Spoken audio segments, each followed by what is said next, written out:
Hello, Vision. Thank you so much for joining me today for this Uplift. My name is Marcus Gilliland. I am a practitioner here at Vision. I am also a ministerial student with Centers for Spiritual Living, and it is my honor and my pleasure to be providing this Uplift today for June 30th, the last day of June. It's hard to believe the year is half over. So for today's Uplift, I will start with a prayer. I'm going to read from the 365 Science of Mind for June 30th, talk a little bit about my thoughts from the reading, and then close with a prayer. Again, it is my honor and pleasure to be here. And so let's now join each other in prayer. So just taking a deep breath and settling into that place where you are for this uplift, knowing that there is one power, one presence, one life. This life that moves through all things, that creates all things, that knows all things, that is always comfortable and free. It is never unsure. It always knows that it knows, and it lives from that place of eternity, of almighty power. And I know that it exists right here where I am, the very center of my being. Everything that I am is only possible because of this one power, this one source of life, making my life vibrant and rich. And as I know this is true for me, I know it is true for everyone hearing my voice, that the life of God is not limited. It is impossible for the life of God to be absent, for it is the only life, the one life, the life that is perfect, free, and pure, and right all the time. And so I give great thanks for this time to just take a pause during the day, to reflect and to think about higher thoughts. And in that great gratitude and in that thanksgiving, I do just simply release this time into the hands of the one that accomplishes everything in absolute perfection all the time. Knowing that it is good, knowing that it is right, and that it is complete, I let go and I let it be. And so it is. So again, it is my pleasure to be here to provide this uplift on the last day of June. The month of June, the theme was the soul's call. And I think this reading from 365 Science of Mind is so appropriate for that theme of the month. And so like I said, I'm going to read through it. I'll go through the reading and share some of my thoughts, and then close with a bit of a prayer. So there is a scripture reading at the beginning of this reading. It comes from the book of Psalms 86:12. I will praise thee, O Lord my God, with all my heart, and I will glorify thy name forevermore. Ernest Holmes says, I turn my thought to joy, which I know is vibrating through all life. Through my own being, in my innermost mind and heart, I reach deep into infinite being and hear the song of gladness that sings through all manifestations of life. I know that it also sings in me as I give it expression. I feel the throb of life in all the harmony of form around me, in tree and flower and grass, in blue sky and clouds, in the beauty of evening sunset. Wherever I look, I hear and feel the underlying joyous note that life sings and that comes to its culmination in God's perfect life. Now, deep within my innermost being, I attune myself to this God-conscious being which I truly am. I permit God's perfect idea of me to be manifest, to flow forth into expression. I know that I, God's perfect child, cannot contain grief, sadness, in harmony. I know that in my true self I am joy, for I am God life. My life is buoyant, vivacious, sparkling, free. It contains all good. It is unity, perfection, love. And so I know that nothing can make me, the real me, sad or dejected or heavy-hearted. The way is made clear before me, and it is filled with joy and harmony. I am peace. I am love. I am power. I am vitality and strength and all good. Wow. What a reading. I just love the positivity throughout this whole thing. It sparkles on the page for me. It's just some of the best of Ernest Holmes. So the first 6 words: I turn my thought to joy. Isn't it amazing that we have that choice, that we have that ability? On the way here today, I was ruminating. I was listening to a story about a particular artist that in a former relationship, the other person did not like this artist, and it started this churning argument that had never existed. Started coming up in my mind and in my heart, and I was noticing I was becoming agitated. And then I thought, I'm going to be talking about turning my thought to joy, to being in unison with this one power and this one presence that is all around me. And remembering that I have that opportunity, I have that choice. And it's actually a physiological happening. When we turn our thought away from agitation, we are turning ourselves away from that fight or flight response. And instead, we are calming down the body. We are calming down the heart rate. We are allowing the good sensations to fill our life.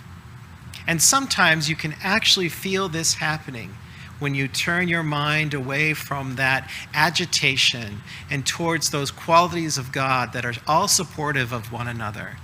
I turn my mind to abundance. I turn my mind to beauty, to balance. I turn my mind now to wisdom. It is a choice, and it is free, and we can do it whenever we want. And with practice, it is like flipping a switch. As soon as we feel that that agitation has started, we can just flip the switch and say, now I choose the opposite of that agitation. And for Ernest Holmes in this reading, it's joy.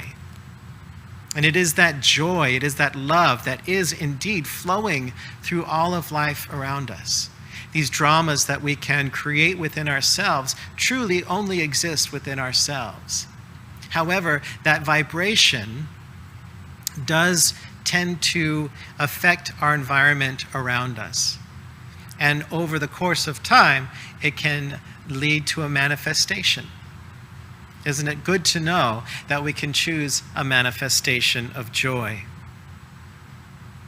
And as we connect to this part of ourselves that is the infinite within us, it is limitless what we can create.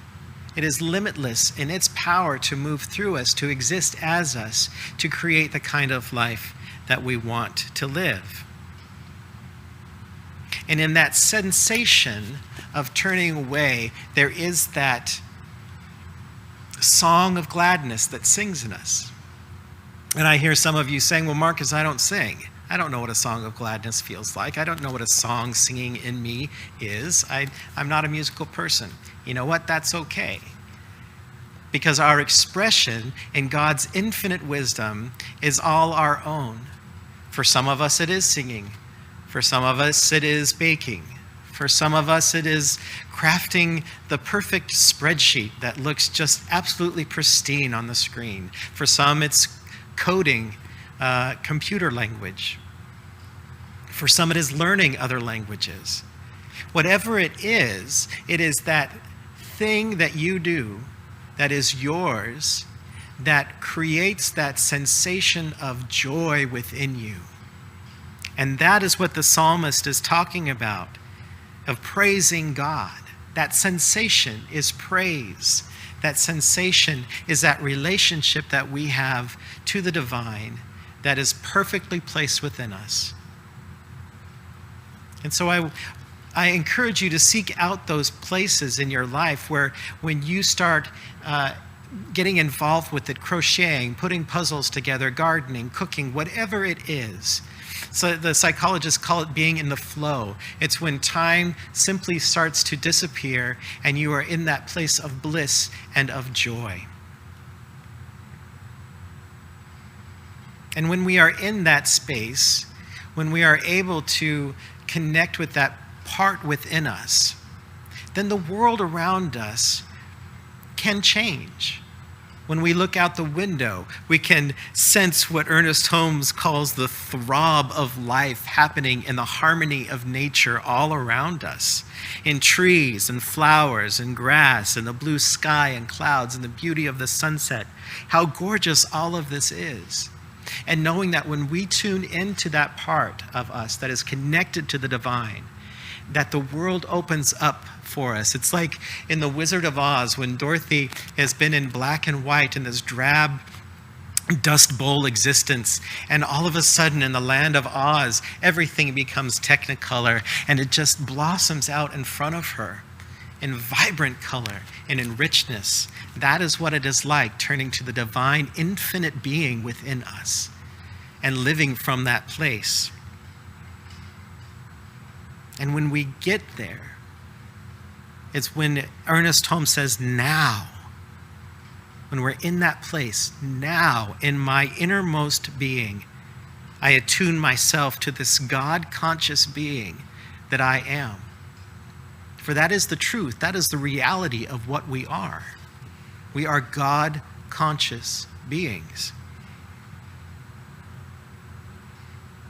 And that perfect expression of what we are, that God idea within us, that blueprint, that pattern of our calling, of cooking, of cutting hair, of gardening, of taking care of a house, of running a business. Whatever that God expression is within us, pours forth even greater. Surrendering into that relationship with the divine adds to our life. I'm thinking of Reverend Patty Sunday from Sunday, her sermon from Sunday, where she says that surrendering actually allows us to feel more, to gain more, and to express more. I permit God's perfect idea of me to manifest and to flow forth into expression. Embrace that you are good. Embrace that you are God's perfect child, God's beloved, in whom God is well pleased, vibrant, vivacious, and sparkling. And I also hear, Marcus, you must not be watching the news. You must not be seeing what's going on in this world. You must not understand all of the pain and the suffering that is all around. Absolutely, I do. I do see it. I do listen to the news. I do read the news. But here's the thing. What I know is that when we as individuals connect to this place of the infinite within us, and we start living in that way, when we start living from that point of joy, from that point of wisdom, the infinite peace that passes all understanding, that causes a vibration within us and within our life.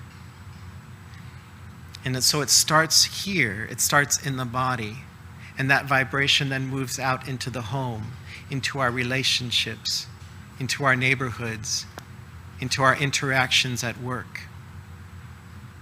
And perhaps by that choice and by that vibrational aspect of being in alignment, in harmony with that choice, we begin to affect the world around us. Not control it, but affect it. we begin to draw towards us and into our consciousness and into our reality, into the manifestations of our life, those things that are in alignment, in accord, in harmony with that truth, with that beingness that we actually are. And in that way, the road does become clear before me. Proverbs 3, 5, and 6, I trust in God with all of my heart, and I don't lean on only what I know. In all of my ways, I acknowledge God, and knowing in that my way is made straight. So the way is made clear before me, and it is filled with joy and harmony. I accept for myself and I accept for others that we are peace, we are love, we are power, we are vitality and strength. And that, my friends, is all good. So let's pray.